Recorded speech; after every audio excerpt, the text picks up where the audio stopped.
देश के प्रधानमंत्री का औकात नहीं है कि बिना राज से पूछे आप कोई कानून बनाएंगे। अंबानी अडानी की पत्नी अगर 5 लाख का भी चाय पीती है और अगर मोदी जी भाषण देते हैं कि भारत तरक्की कर रहा है, हम मोदी जी को भी झूठा बोलेंगे। नहीं हो सकता है। हम क्या करते थे, हमारे पूर्वज क्या करते थे, आप देखिए।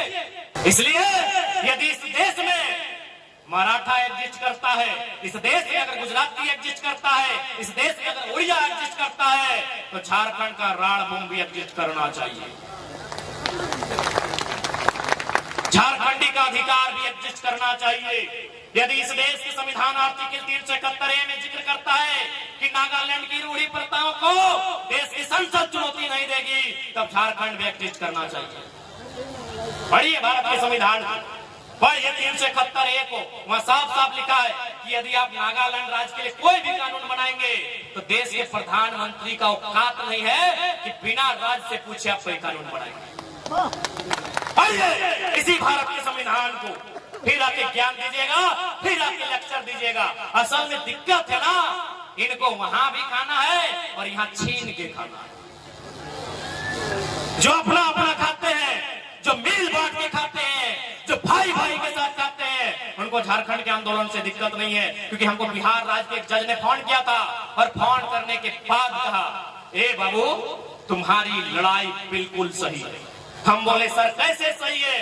बोला बिल्कुल सही है, क्योंकि अगर एक ही स्कूल में, एक ही बेंच में, एक कंपटीशन में, एक ही पेपर में अगर बिहार झारखंड के स्टूडेंट को एक साथ बैठाया जाएगा, टक्कर नहीं हो पाएगी, नहीं हो पाएगी। स्वीकारिए, अपनी पृष्ठभूमि को स्वीकारना होगा। क्यों? न बिहार में नालंदा विश्वविद्यालय था। कब? हमको लगता है शायद बुद्ध या गुप्त के काल से पहले, अगर मेरी जानकारी कम पड़ रही है तो आप बताएंगे। यानी 1000 साल पहले का इतिहास है। बिहार में विक्रमशिला विश्वविद्यालय था। कब?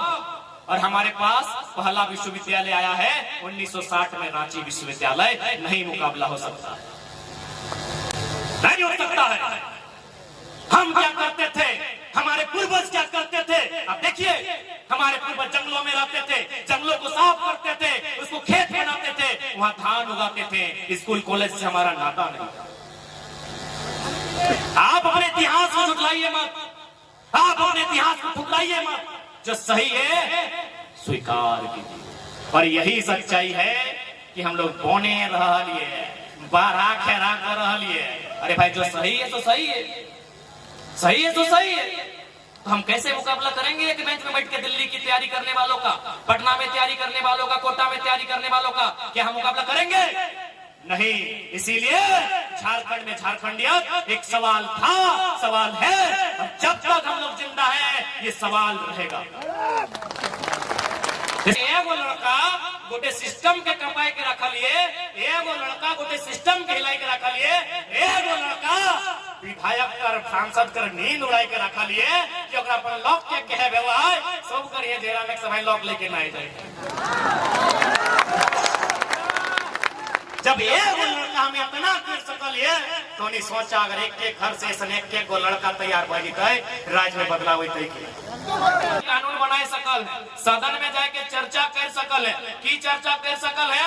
दिल्ली में जाके, सदन में जाके संसद के आवाज उठाए कहीं कि जिस प्रकार मेघालय मिजोरम में कोऑपरेटिव सोसाइटी के माध्यम से वहाँ के जनता रैयत कोयला पड़ है, झारखंड में भी वही व्यवस्था बहाल। मीडिया में डिबेट होना चाहिए, काहे नहीं होना चाहिए भाई? बताओ ना, इतना बीसीसीएल सीसीएल के इतना कोयला, लाखों लाखों टन के कोयला, और प्रभात खबर के माध्यम से पढ़े में मिल तो कि प्रत्येक महीना 600 करोड़ के कोयला चोरी के बढ़े। जब 600 करोड़ के कोयला चोरी भये जाए तो फिर ओकरा नेशनल हटाए के सीधा जिस गांव के लगे, रैयत के लगे, तो ओकरा वीडियो के कहीं एगो व्यवस्था बनाते, डीसी के कहीं एगो व्यवस्था बनाते, ओकरा एगो निगरानी समिति देता है, उस समिति सरकारी रहता है, लेकिन रैयत अपन मर्जी से कोड़ता है और टैक्स दे सरकार। व्यवस्था बनाइए, सदन में चर्चा तो कीजिए। क्यों नहीं चर्चा करेंगे? क्योंकि भारत के संविधान आर्टिकल 39 में साफ साफ शब्दों में जिक्र है कि भौतिक संपदा का इस प्रकार वितरण होना चाहिए कि जन समुदाय की भागीदारी हो सके। चंद्र प्रकाश चौधरी जी रहे, चाहे माननीय रविंद्र पांडे जी रहे जो यहाँ के सांसद रहा थे, ओखने के मालूम है नहीं 39 ला गई। चर्चा तो कीजिए ना भाई। हम ठीक है, नियम बने नहीं बने बाद में बने, 5 साल बाद बने। अभी देश में ओबीसी को लेकर चर्चा में रहता है। ओबीसी आरक्षण का मसला 1952 का था, पूरा 1990 में हुआ था। आप चर्चा तो कीजिए, आप सदन में बात तो रखिए, क्योंकि देश के प्रधानमंत्री छाती ठोक के बोलते हैं कि हम भारत को उन्नति राष्ट्र बनाएंगे।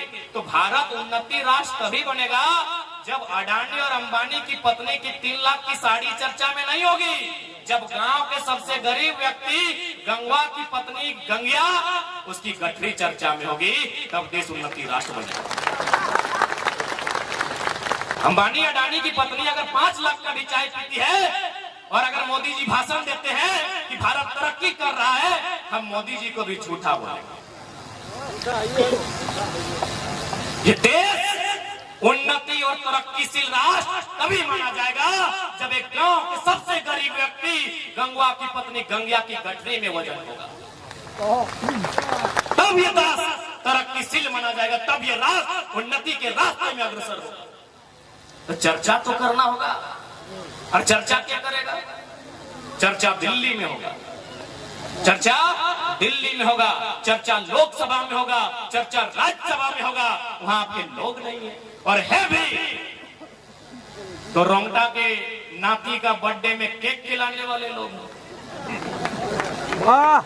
अगर है भी तो उद्योगपतियों का शादी बिहार में जाके फीता काटने वाले लोग। अरे फीता काटिए ना, मंगरा बुधना का चाय का दुकान का काटिए ना, उद्योगपति का बेटा कोई लोग केक खिलाता। चर्चा नहीं होता है आपका सदन में। हम महाराष्ट्र गए थे, हमको 2 विधायक और 1 सांसद बाकायदा मीटिंग के लिए घर बुलाया, हम इनकार कर दिए कि हम आपसे यहाँ मिलेंगे, झारखंड में भूचाल हो जाएगा, हम नहीं मिलेंगे। आप झारखंड आइएगा, हम मिलेंगे, हम यहाँ आके नहीं मिलेंगे। एक साधारण सा लड़का, ये कोई तारीफ की बात हम नहीं कर रहे। जितने लोग हमारे साथ महाराष्ट्र गए थे, फरजान खान सामने है, उनको कुरान से कसम खिला के बोलिए, अगर सच्चा मुसलमान है तो गवाही दे देगा कि हाँ सही में हम लोग को ऊपर आया। पूछिए फरजान खान हमारे सामने।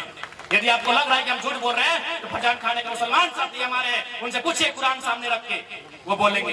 2 विधायक और 1 सांसद का हमको मीटिंग को ऊपर आया कि आपसे हम लोग से मिलना चाहते हैं। हमने एक लाइन कहा कि हम लोग आपसे नहीं मिल सकते हैं, क्योंकि झारखंड में अगर हम मिलेंगे तो झारखंड में गलत संदेश जाएगा।